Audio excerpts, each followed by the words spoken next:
Hello, everyone. You are attending the Phytoremediation webinar that is going to be given by ETIC. It's hosted by E-Flux. We are starting the webinar at this point. My name is Julio Simron. I am with E-Flux. What E-Flux does is we provide measurements to determine the rate of contaminant degradation in the ground.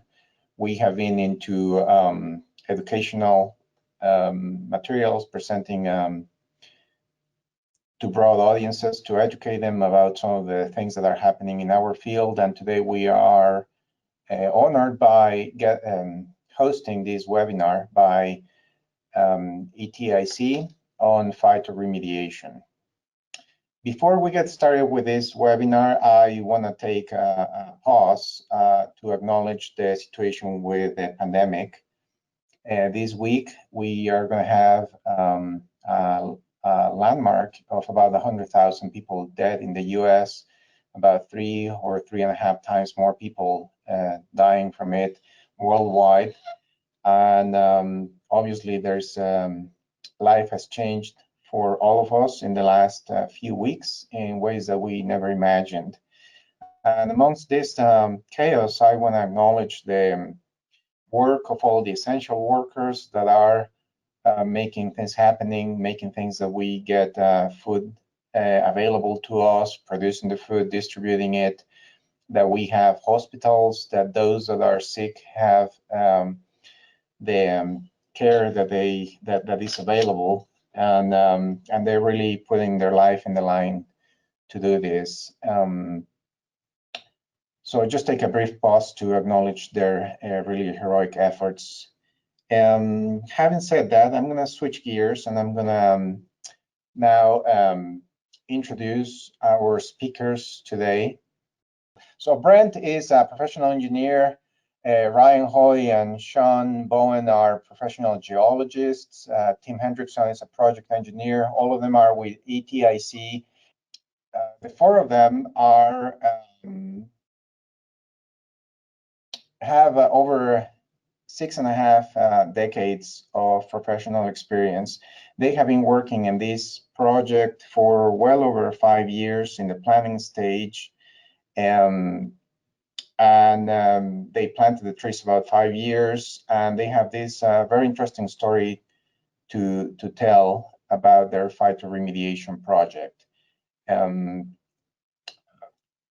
Brent, at this point, I'm going to change presenters and turn the microphone on to you.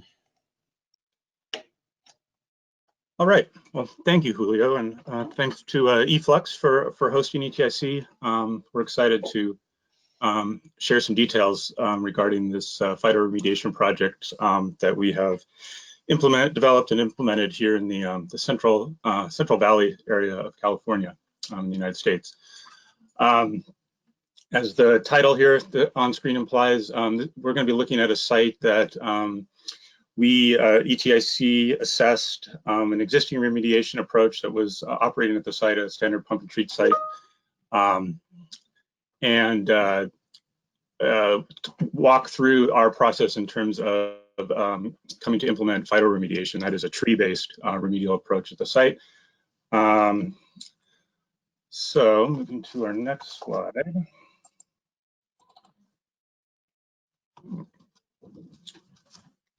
Sorry, just a sec.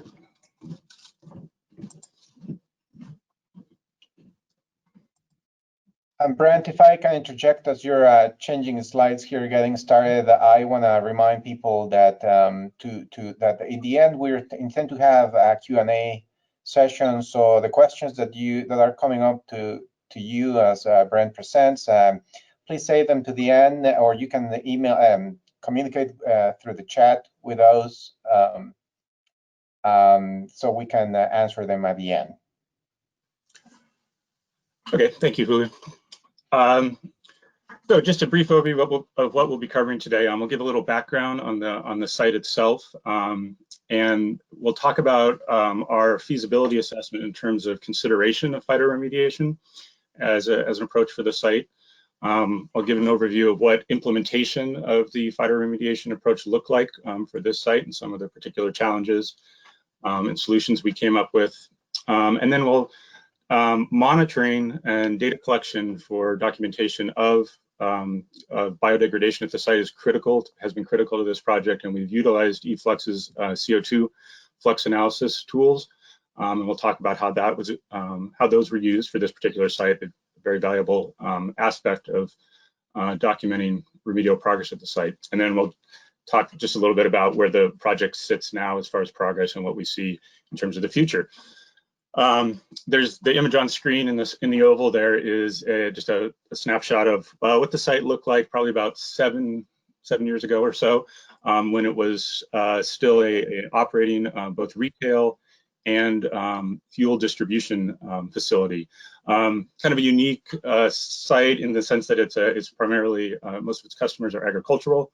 So there's a fairly high throughput of diesel and gasoline at the site when it was in operation. And the site included both above ground, as you can see in the photo there's four 20,000 gallon tanks, as well as multiple subsurface tanks, leading to kind of a disparate number of potential sources in terms of releases that occurred at the site.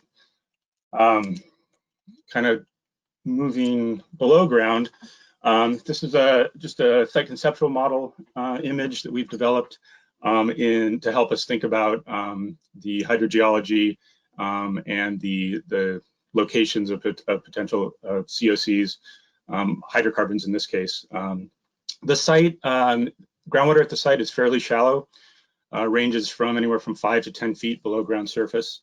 And our geology, our soils at the site are generally silts and clays with interbedded sand lenses or discontinuous sand lenses. And that geology has the effect of, with the sand lenses being somewhat discontinuous, some groundwater elevations in any particular well at the site can vary by a foot or so, just as a result of the change in geology across the site. So there can be some challenges there. But again, fairly shallow groundwater and mostly silts and clays. As I mentioned previously, since about 2005, this site had been remediation of the petroleum hydrocarbons beneath the site was occurring through a conventional pump and treat system with pneumatic groundwater pumps and a soil vapor extraction system as well. The somewhat graphic images on the screen here is just kind of a visual representation of some real operation and maintenance challenges we were having with the site, given the site's geochemistry. Groundwater coming out of the ground, once it was exposed to oxygen, tended to precipitate and cause biofouling. And our conveyance piping, our multiple bag filters, a lot of the apparatus, kind of typical pump and treat apparatus, was being clogged fairly readily, and just necessitated a lot more time and expense in terms of operation and maintenance to keep the system operating.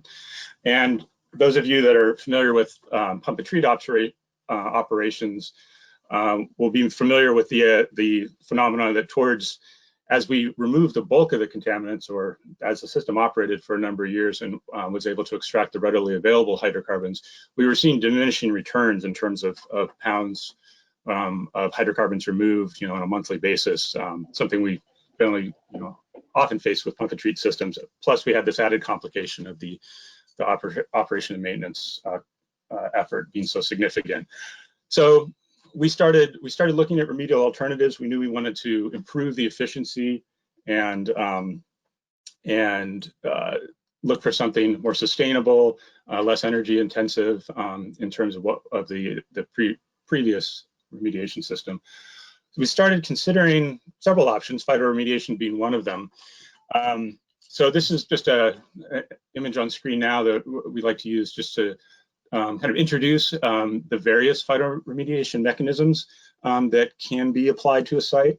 I won't go through all of them. These are all just different as I said, different mechanisms that can lead to the degradation of COCs or hydrocarbons in our case. For this particular site, through our assessment and then our actual collection of field data, we see most of the biodegradation that's been motivated by the planting of trees occurring in the rhizosphere, that is rhizodegradation.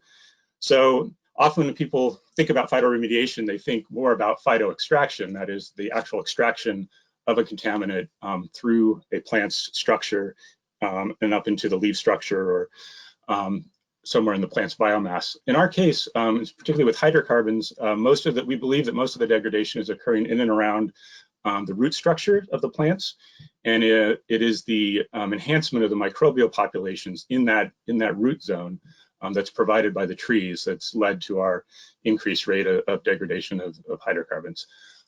In addition, this site has some particular considerations with regard to hydrology and hydraulics at the site. There's a regulatory requirement for containment of the existing impacted groundwater.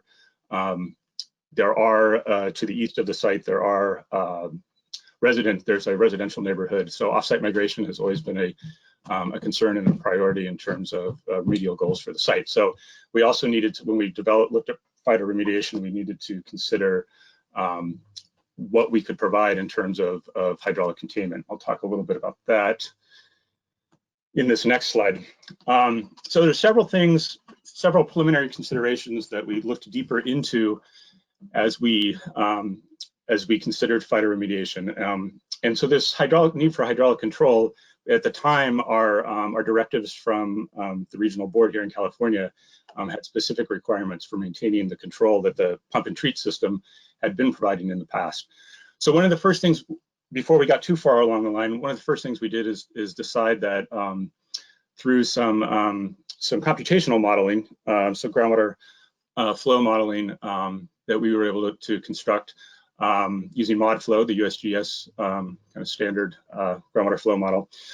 These days, with the computing power, what it is for your average laptop, we were able to actually construct a fairly small, refined grid for our model cells. It reduces down to 5 feet by 5 feet in the center of this. This is just a little plan view shot of our model grid, and that enabled us to do something which was kind of fun. Model individual trees in the ModFlow model as just very small pumps. In the past, modeling upwards of 1,000 individual pumps, would present some computational challenges. It's really not much of a problem these days.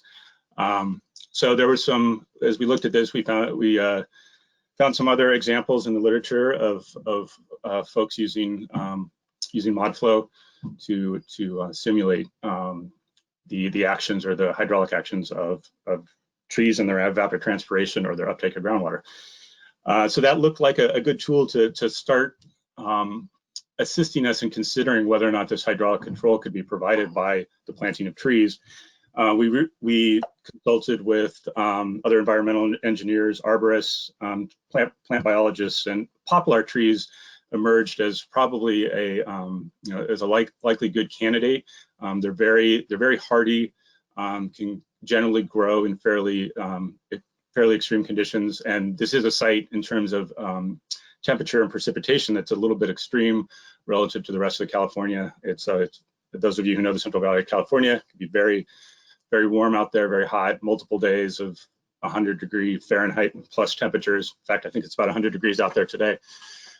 Poplar, given their hardiness and their documented ability to accelerate or enhance biodegradation around their root structures, those factors led us towards using poplar. So we took literature values for the species of poplar we were looking to utilize and looked at their typical evapotranspiration rates, how much groundwater they typically take up in a day. The image on screen now is just some snapshots from some transient model runs. In these images, the area of simulated planted trees is right in the center, the sort of light blue area. These are areas of isoplus of drawdown. when we run the model. And what we were trying to do here, one of the concerns we had is poplar trees, or any plants for that matter, obviously generally don't uptake or utilize groundwater at the same rate across the course of the year. They generally have a dormant season through the winter where there's very little growth, and consequently less water being taken up. So we were concerned about the shrinking of any sort of drawdown that the plot. This was a simulated plot of about 500 trees that we initially began looking at. And this image on the left was the magnitude of the drawdown is not particularly large. It ranges from about a foot in the very center of the plot, and then radiates out to a matter, fractions of inches out here towards the edge. So not a very deep sort of cone of depression we're able to develop, but at the same time, we're just looking to hold or to drive the hydraulic gradient such that it's pointing towards the site, and we're not losing impacted groundwater off the site. And then the image on the right is 12 months after simulated planting. So this would be kind of the point of at the point of lowest groundwater uptake. So you can see, especially the kind of larger drawdown area is reduced quite a bit, but we still are getting drawdown out to the edges of the site. And then after this point in time, at least in our model simulation, the area of drawdown begins to grow again to the extent that you see on the left. So this was good news, just in terms of a simulation that gave us, encouragement that the hydraulic control component of this project could potentially be successful through the use of a phyto approach.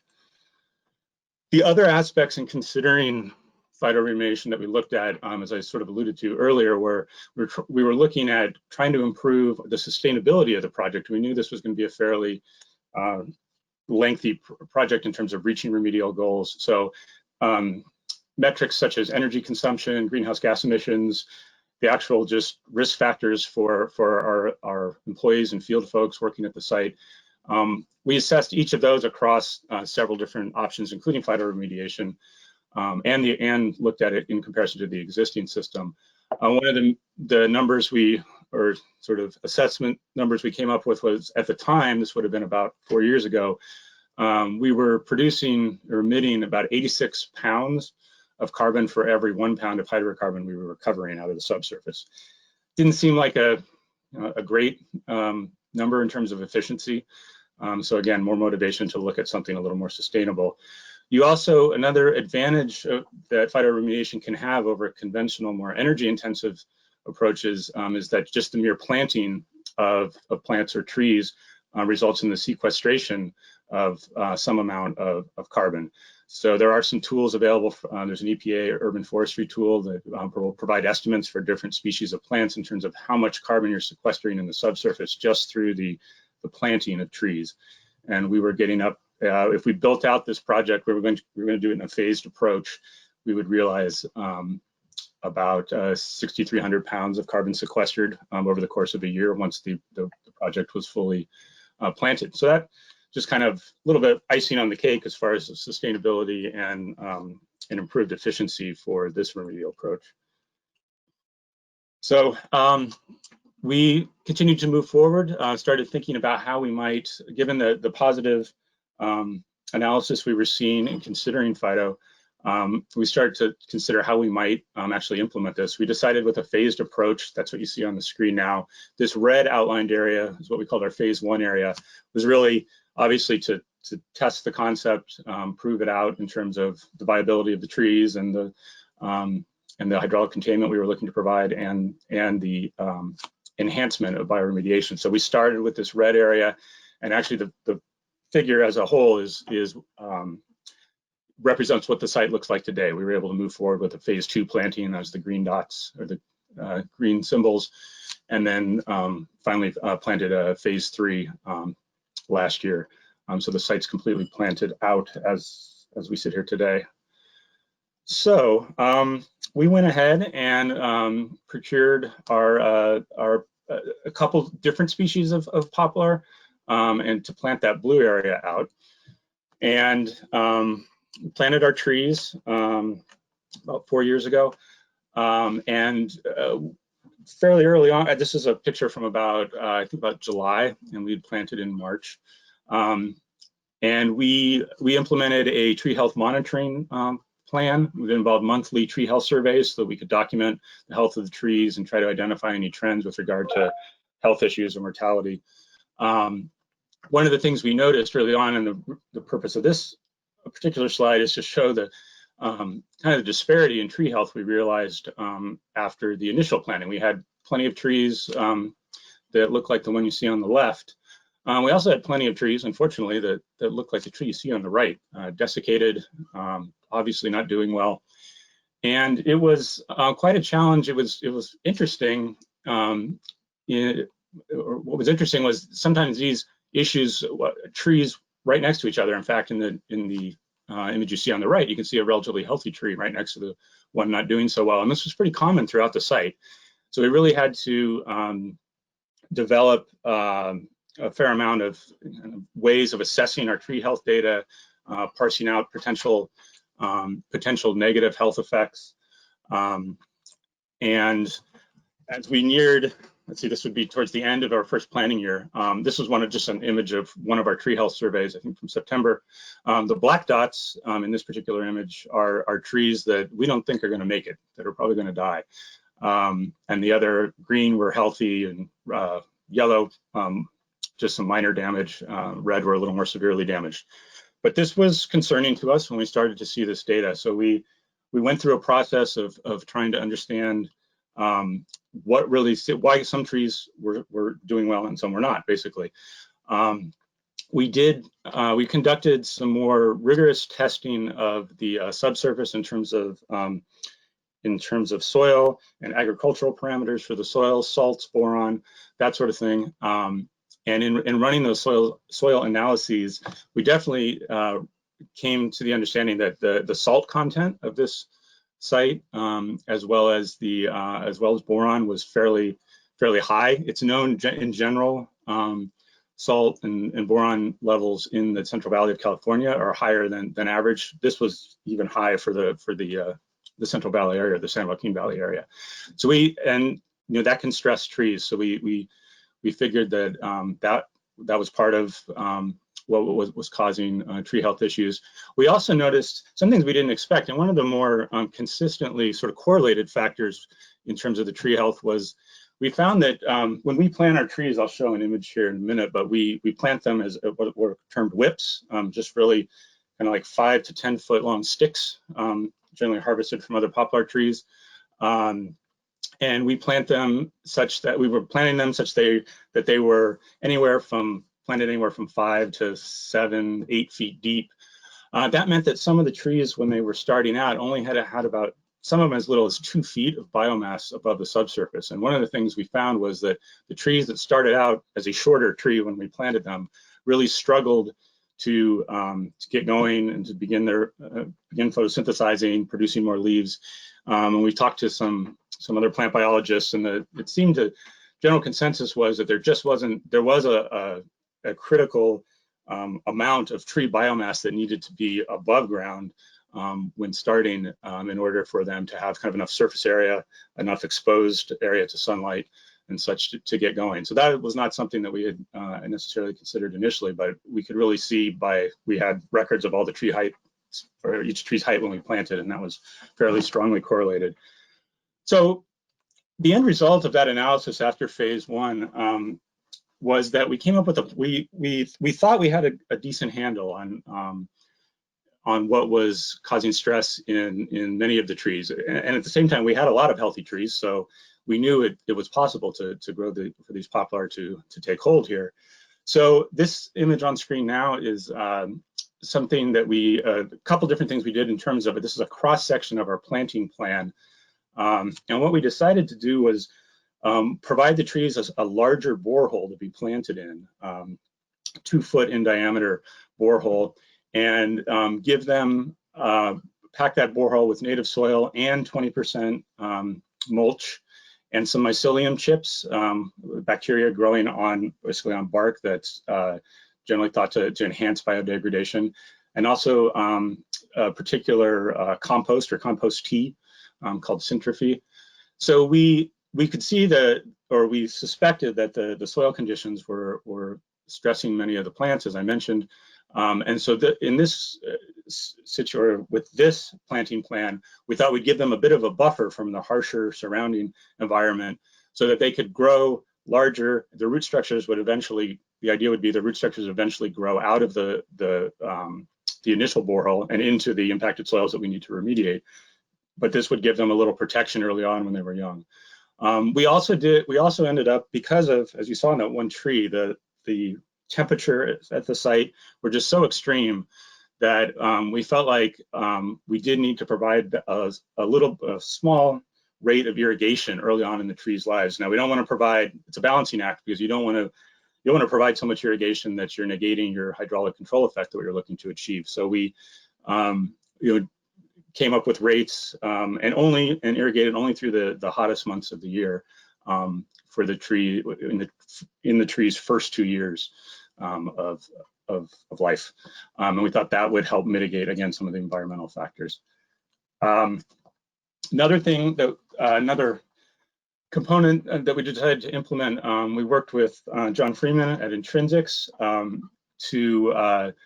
to inoculate our trees with a bacteria endophytes that Intrinsics has developed out of university research. And these are bacteria that live within the tree structure that have been isolated through laboratory studies and are known to be tolerant and assist in the degradation of hydrocarbons in particular. Intrinsics has developed endophytes that are targeted to specific COCs. So the picture here on the left, when we went to phase 2, we soaked all of our trees in the endophyte solution. That's the tree sitting in the buckets there. Those are the whips I was describing prior to planting. And that's resulted, we think, in a very positive effect in terms of tree health, which we'll see in a minute here. These other photos are just kind of some images of what it looks like to to auger about 400 24-inch boreholes. We immediately realized when we ran through all our health and safety checks and analysis for implementing this work that having tens of, if not hundreds of boreholes across the site meant that there was a potential trip and fall hazard that needed to be mitigated. So we actually had all of our field staff, as you see on the right there, you can't really see the cabling, but they were all tethered to fall prevention tethers that were anchored actually on concrete barriers off the site. It made for a little more challenging sort of getting around and maneuverability for our workers, but we were able to execute these hundreds of boreholes and plant trees without any injuries or health and safety incidents. So that was good. So after we implemented that kind of improved planting approach, these are some images from around July, that second year. And you can see relative to some of the images I showed of the first year planting, trees were looking much healthier. We immediately saw far fewer compromised trees. This was our health survey that we conducted in September 2018. We also replanted the trees that had died in the phase 1 area. So these this analysis was looking very positive. And we felt like we had done the changes we'd made in planting had improved the tree's viability. Here's an image or two images of the same location, 2017 versus phase 2 in 2018. There actually, it looks like it's barren on the left, but there are actually little sticks that aren't doing so well sticking out of the ground back in 2017. So we replanted and achieved a much more positive result in 2018. I mentioned going back to another one of the objectives in terms of providing hydraulic control. We developed so that we could keep an eye on groundwater gradient and elevations across the site.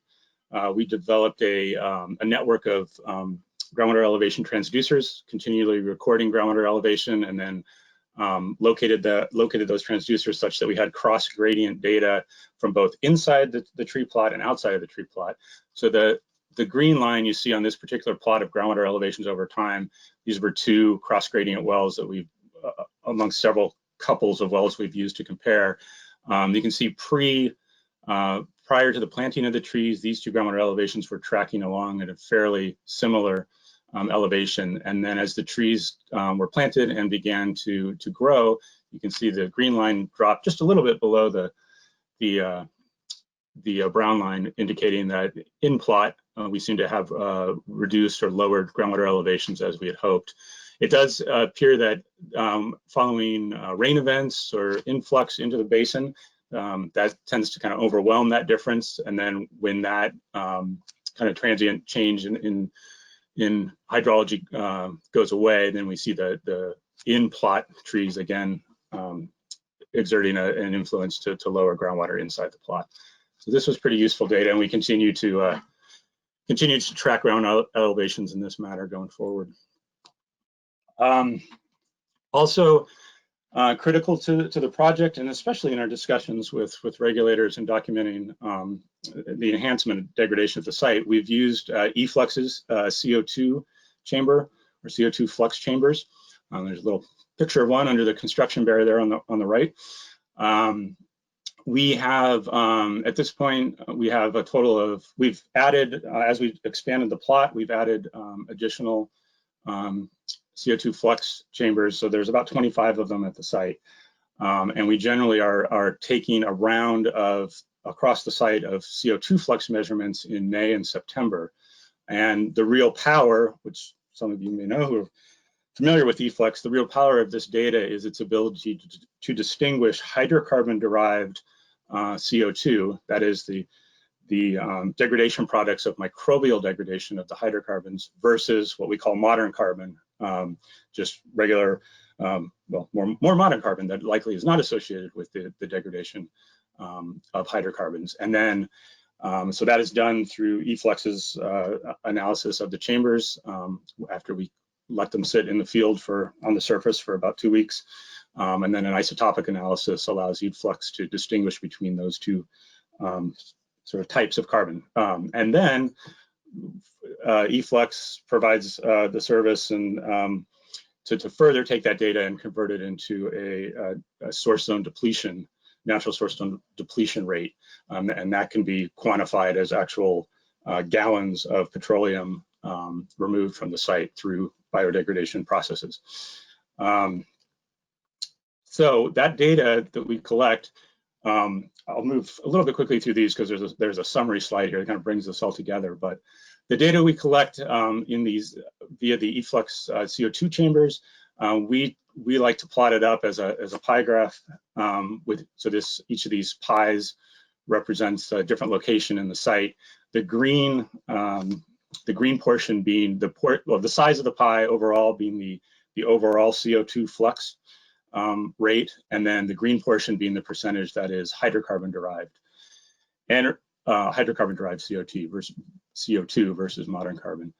What we started to see, this is this is after the first year of planting, so generally the location, the CO2 flux chambers located within tree planted areas, and this backdrop is isoconcentrations of TPH diesel in soil.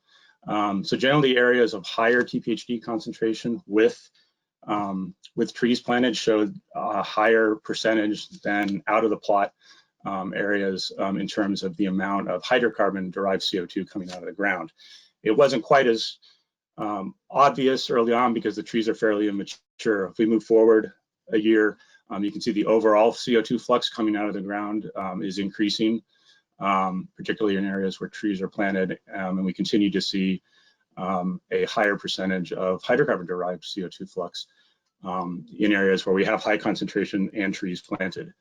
And by 2019, this trend has continued, and you can just really visually get a sense of the overall sort of stimulation of the microbial populations that are we think largely responsible for this increase in CO2 flux, and in particular hydrocarbon-derived CO2 flux. All of that data is probably more succinctly understood or looked at in this plot. So this plot we've got, we've converted that hydrocarbon CO2 flux into a natural source zone depletion rate in terms of gallons per acre per gallons as octane per acre per year in terms of the CO2 fluxing out of the site. The yellow line are canister or E-Flux canister locations that are outside of our tree plot, but in an area of similar concentrations, and then the red line is CO2 flux locations that are inside within the tree plot. So it's an very interesting and beneficial graph to look at. You can see as we started both inside and outside plot, the CO2 flux rates were fairly low. And then you see this seasonal, so the red line tracking the CO2 flux coming from locations inside the tree plot, goes up and down seasonally, tends to be highest at the end of the summer, in the September time, and then lower as the trees are getting started in May. So it's got this oscillating trend, but an overall increasing trend, quite dramatic actually in terms of natural source zone depletion rates. And then relative to, you see the same oscillation, but just at a much lower level in the areas where no trees are planted. So this gave us some very positive data in terms of documenting an actual effect that the implementation of Phyto at the site had in terms of source zone depletion rates. Another way to look at it, when we were operating the pump and treat and soil vapor extraction system, we were obviously tracking sort of monthly or yearly mass removed numbers via those systems. And there was a period of overlap. We did continue to operate the pump and treat system. That was the request of our regulators while we demonstrated the efficacy of phytoremediation. So this area, 2017, 2018, both systems were operating. But you can see using the CO2 flux data and hydrocarbon derived CO2 flux, we started fairly low. This is essentially the same as the red line we saw in the previous plot. And sometime here around July 2018 or so, we think we probably exceeded the rate at which we were extracting hydrocarbons using the conventional system at its peak rate back here in 2015. So this is an interesting way to look at the differences in terms of mass removed at the site between these two systems. Let's see. I think I've commented on most of these. These are sort of our conclusions as a result of the natural source zone depletion rates, and just basically reiterating that we did see a higher rate of source zone depletion in our planted areas. And we saw an overall enhancement of CO2, both modern and petroleum derived CO2 as a result of planting out the site. In terms of, that kind of brings us up to where we are now. As I mentioned last March, well, actually 2 Marches ago, we planted our final phase 3 set of trees, so the site is entirely planted out now. We have continued to be able to document through our transducers the hydraulic control that's being provided by the site. And we talked about the enhanced source zone depletion rates that we're experiencing. The real practical effects in terms of our client and moving into a more efficient mode of remediation has been our ability to turn off the SVE system. We did that in 2019 with regulatory concurrence. And then following that, we were given the option of terminating the groundwater pump and treat system in the first quarter of this year. So those were 2 milestones that we were happy about. And that's basically where we are today. I just want to take a moment to thank that we did not implement and conduct this project in a vacuum. E-Flux was incredibly helpful, as are the other folks listed here. Intrinsics, Ecolotree helped us source poplar trees. Growing Solutions produces Centrifuge, the compost tea that we apply, and our regulators at the Central Valley Regional Water Quality Control Board were very helpful in working with us and going through this process and ultimately allowing us to move this into a more sustainable approach. I think with that, you can entertain questions, or Julio, you can take over. Yes, great. Thank you very much. This is a very interesting project. we were happy to participate. I have heard little bits and pieces, but the whole story as of today is I'm relatively new to it. It sounds like a great success in remediation effort, changing remedies. At this point, I want to open the floor to the audience to send us your questions by the chat, please, in the GoToWebinar application. I have a couple of questions, Brent. Have you come up with time horizons about how long it will take for the new approach to reach remediation goals? Yeah, that's the age-old question, particularly from clients, of course, for these projects, both pump and treat and other modes of remediation. We think somewhere in the neighborhood of 5 to 10 years. That's our kind of estimate right now, up to 10 years of these trees developing and continuing to extract based on what we can discern in terms of existing mass in the soil. So probably a 5 to 10 year lifespan is what we're estimating right now. And obviously, we didn't show any, of course, we're continuing to monitor the groundwater directly in terms of concentrations and soil concentrations. That's one of the challenge, or one of the things that's unique, somewhat unique or different in terms of phytoremediation relative to some more direct mechanical processes is that those effects are a little bit slower to come because you're not directly extracting, but rather enhancing the microbial degradation. So those trends are continuing to go down, and we hope that as the trees are healthier and larger and able to extract and motivate more biodegradation, the rates will continue to increase. But to answer your question, probably about 5 to 10 years, which interestingly is, we were projecting about the same time frame, maybe a little bit longer, for the pump and treat system to reach remedial goals.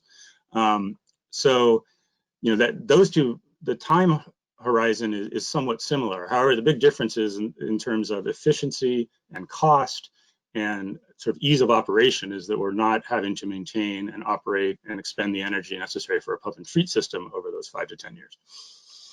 Yeah, I think it's very interesting that you just made that comment. When you look at the performance of the new remedy, and it seems to be higher performance than the old remedy, it would seem to me that the time horizon of the new remedy would be shorter, but you mentioned that they would be about the same. Can you expand into that a little bit? Well, the additional time, if we look at our concentrations, our direct analysis of groundwater and soil, so far we don't see while they are declining, they're declining at a rate that right now would suggest roughly that horizon. Now, because this is, we don't have a lot of too many examples of this out there. Those rates may, as the biomass of the trees and their ability and their root structures grows in size, we're hoping those rates increase, but we just don't know if that's what the future holds for it or not. We're happy that they're declining. The rate of that decline will largely dictate the length of the project, because our ultimate regulatory closure to the site will be dependent on mitigating any risks at the site in terms of existing concentration. So it's a little bit of a difficult thing to predict, but that's our best. So, when you ultimately reach that remedial goal, whatever the time frame might be, what's going to happen to the trees? Another good question. We don't know at this point. It's kind of an interesting thing to consider, and we have started to consider it. We've seen examples of phytoremediation projects, other projects, reach an endpoint that ends up in a couple of different scenarios. One of the things that's hopefully be advantageous about this particular, and this is just unique to poplar trees and hydrocarbons, is that we haven't done tree core samples yet, but we feel that there's likely very little hydrocarbon compounds in the tree structures themselves. That's just not how we believe most of the remediation is taking place down in the rhizosphere.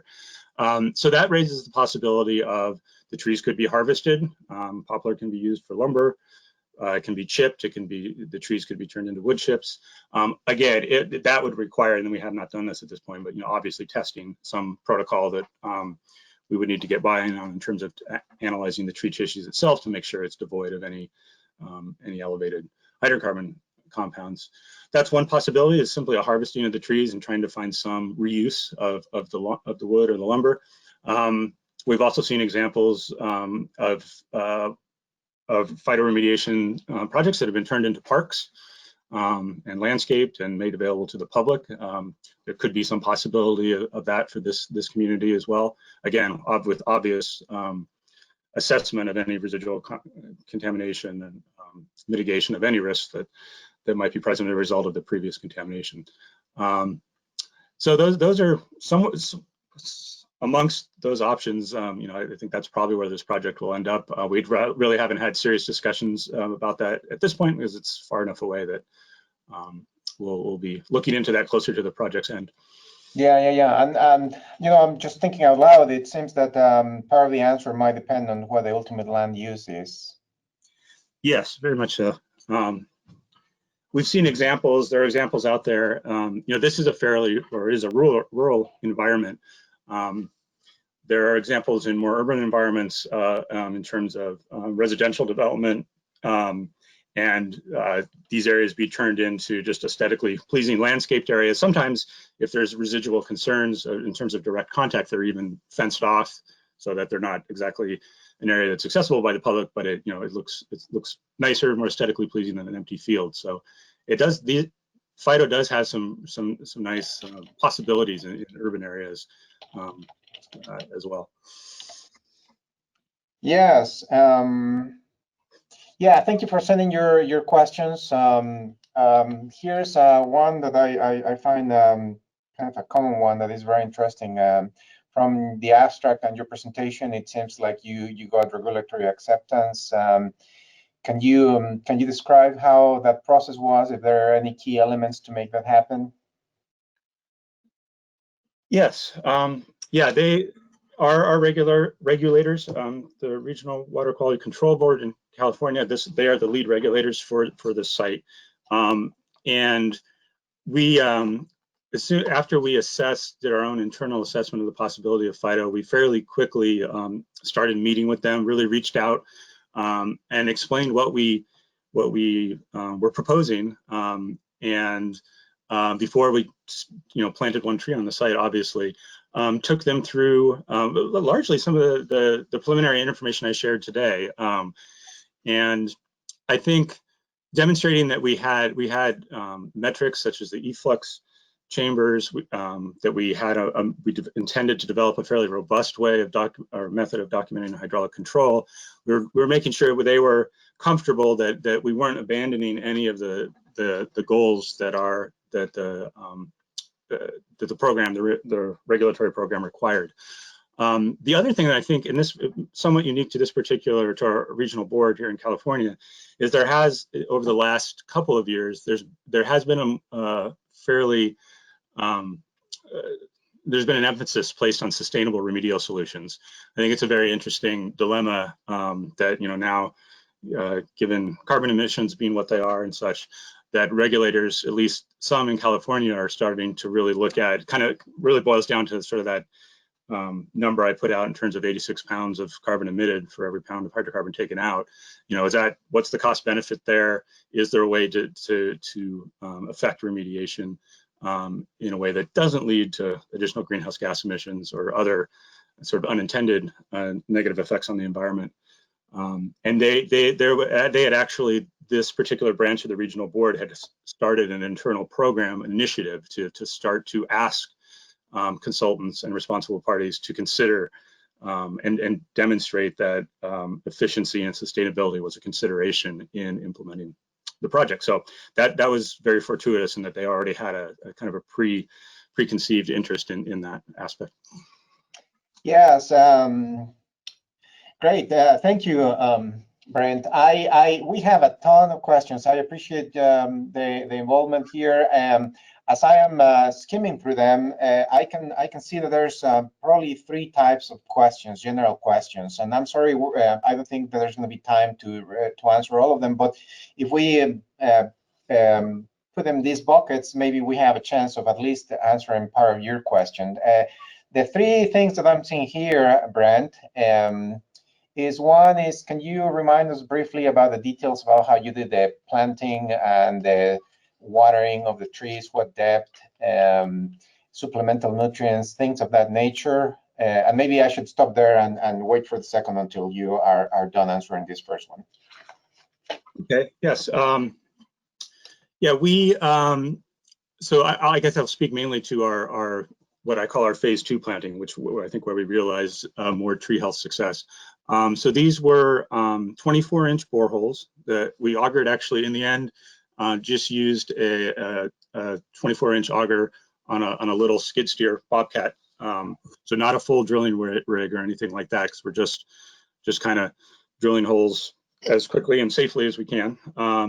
And then we pulled, or the soil that came out of that as a result of that augering, we replaced 20% of that with organic mulch. And then we also mixed in the mycelium chips to provide some bacterial stimulation for degradation. And then I'm forgetting the exact gallon amount, I believe it was 1 or 2 gallons of the Centrifuge compost was added in. And that all went back, that's the environment that we created in the borehole. And then as far as planting depths, what we realized, again, as a result of some of the challenges in phase 1, is that we were less concerned. The roots, the tap roots of poplar trees, they seem to, literature would suggest, they seek out the groundwater. They're going to grow down to where they can find a convenient water source. So in our phase 2, as I mentioned, it became more imperative we had a 3-foot minimum, I believe, above ground requirement. So regardless of the length of the whip we were provided, which ranged, depending on the species, ranged from 5 to 10 feet, we made sure that at least 3 feet of that whip was above ground, and then the other end would land anywhere from 5 to 7 feet, depending on the whip, below ground surface. So, and then with regard to irrigation, I don't have we've varied it over time. We were irrigating, I think each tree was getting about 5 gallons at our highest irrigation rate per day. And then we taper that as the temperatures decline. And we don't provide any irrigation outside of the summer months. We also, I guess the diagram I showed, we irrigate both at the surface, and then for some of the trees, we categorized the trees, we knew that some of them their planting depth was shallower. So we actually provided a drip tube that goes subsurface so that we can get some water. Because with those high temperatures, if you're just watering at the surface and these are little trees just trying to get started, they actually need to receive a little moisture right down, we found, near their roots. So some of the trees, depending on their species, also had a subsurface drip that we just implemented with a little 1/2-inch PVC tube that went down about 7 feet. Great. Great. Some of the details are in some of these slides, and the slides will be available later. The recording of the presentation will be posted on our website. The second type of question that I'm seeing a lot is some of the measurements that you used to make the case that the remedy was effective. And I'll, before I turn the question over to you to answer, I will mention that one of the main tools was the measurement of the CO2 flux using carbon isotopic techniques to only account for all carbon, and that's what we do at E-Flux. And if you want the details of how this measurement is done, you're going to have a ton of information in our website. Please check it.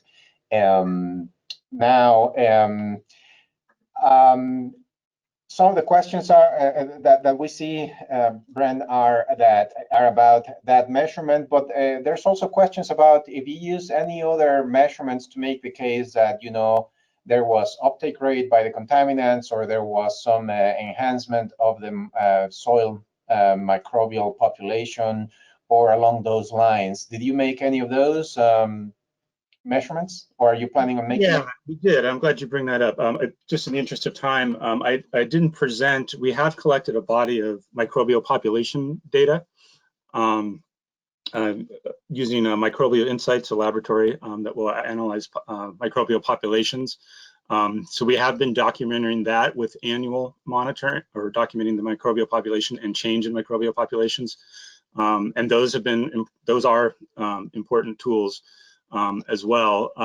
And we have been able to show that the analysis of that data, we've taken samples for microbial population analysis, both inside the tree plots and outside the tree plots, and we can see a greater number of hydrocarbon degrading bacteria. The populations are generally higher inside the tree plot area. So we think that's consistent with the CO2 flux data, and that we think that enhancement is actually occurring in the subsurface. So microbial, and then again, I mentioned, I didn't show the data, but we continue to track the actual dissolved concentrations in groundwater.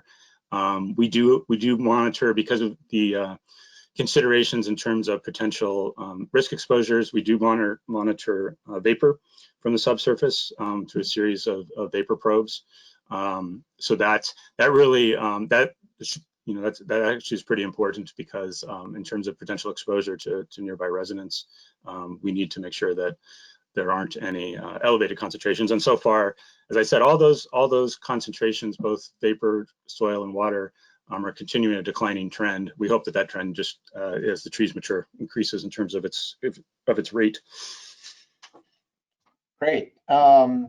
We barely have time for one last question. I apologize, because there's a lot of really good questions here that we're not going to get time to answer. But what I will do is I will try to download these questions, pass them to Brent, and try to get back to you that way. The last general question, and I'm picking this one arbitrarily, well, hoping that it helps more than one people, because a couple of people asked about this. Can you expand a little bit in what your remedial goals were here, Brent? The remedial goals there are several goals. There's a upfront, when the project was started, concentrations in groundwater that I believe it was 100 milligrams per liter as far as target concentrations to be reached in groundwater. In addition, the regional board, since that establishing those sort of endpoint concentration metrics, there's a low risk closure program that's been implemented by adopted by the regional board, which allows for for some level of residual contamination to remain on site if any potential exposure endpoints can be addressed through risk assessment. And that's where this project, we were looking to meet those risk-based closure goals. And that, again, that's the reason for, largely the reason for the vapor sampling and such. I don't have the actual vapor sampling goals at my fingertips, but in terms of screening levels that need to be met to mitigate that risk, but I certainly can provide those over email. Great. Well, thanks again, Brent. This is a very interesting project. Thank you for an excellent presentation and the depth of your thoughts on this and the answers to the questions. And I want to remind everybody that this video will be, a recording of the video, the presentation will be available. Having said that, I want to thank you and your co-authors for this, these materials and for making time to share with us this very interesting experience. Brent, thank you. Thank you, Julio. Thanks to E-Flux for sponsoring us today. I appreciate it. All right. Well, that brings us to the conclusion of this webinar. If you have a question that don't believe it was answered, please email it to me. I will try to download it, but preventing some of the challenges that sometimes I experience with computers, it won't hurt if you send it to me by email. Thanks again for this attending this webinar. Take care. Bye.